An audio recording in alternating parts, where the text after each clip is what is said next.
Welcome to this week's assembly by Mind to Be Kind, Commitments and your learning managers. This week we have a brilliant opportunity to remind you it is the National Children's Mental Health Week. That means you may see lots of information on the news or the television. On the screen now, you'll see a link to a fantastic website with lots of resources and articles to read that may ring true to you. If the link doesn't work, please just type into a Google search Children's Mental Health Week 2021 and it will be on the top of the result of your search.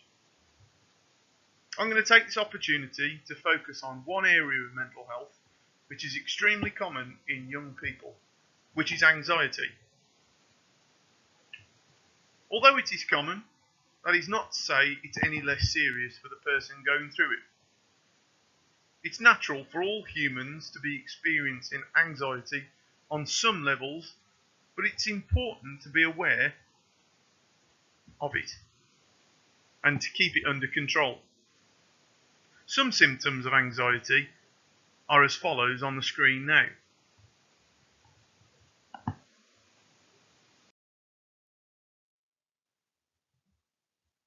Symptoms of anxiety can be brought on from normal, everyday occurrences. However, they can have a different way of affecting everybody. Sometimes episodes of anxiety can just be brought on by what we're thinking, and negative thoughts can be an example. There are many self-help strategies to combat those feelings of anxiety, which are particularly helpful during this period of lockdown. There are a few on the screen now, and are particularly effective when they are embedded into a daily routine.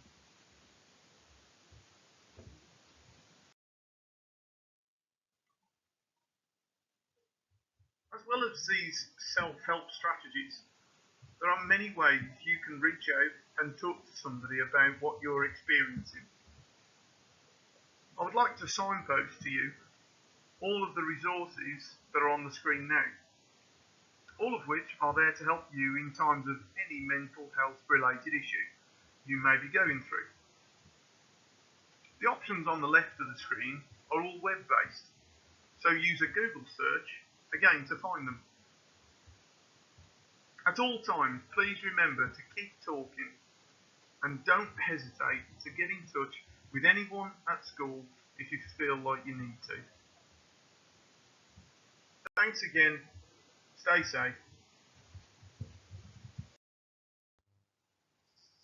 Hi everybody and welcome to this week's Commitments Challenge, which is a clean community. I think we'll all agree that litter is becoming an increasingly big problem, not just around school but around the local community as well. And I think it's something that we need to try and do a little bit more about to try and combat that problem. So this week's challenge is to try and design a poster that can be fixed to our school bins. What I'd like you to do is try and promote the benefits of keeping our community clean, and use creative ways to help reduce our waste. I'd like you to include the benefits of recycling, and putting the rubbish in the bin, and remember that all winning entries will receive a reward. Please email those entries to challenge@beaconhillacademy.org.uk. Try and make it catchy, try and make it stand out. You can do this as a PowerPoint if you'd like to, or you can just simply design it as a handwritten poster, coloured in on paper, and then take a photo and snap and share that in. I look forward to seeing those entries, and I look forward as well to selecting those winning entries and getting those on display around our school. Thank you and good luck. Hello Year 7, it's lovely to see so many of you receive e-merits, so well done, and remember, the more you get, the more prizes you will receive. This week is Children's Mental Health Week, and this is very important at this difficult time. The theme of this year is expressing yourself. Expressing yourself is about finding ways to share feelings, thoughts or ideas through creativity. It's about finding a way to show who you are and how you see the world that can help you feel good about yourself. Have another look at the video, and why not try the self-help tips, which include daily walks, talking to your friends, painting, coming up with a new hobby, and lots of different ideas to help you. I hope you're having a really good week. Thank you for listening. Stay safe, and I'll see you soon.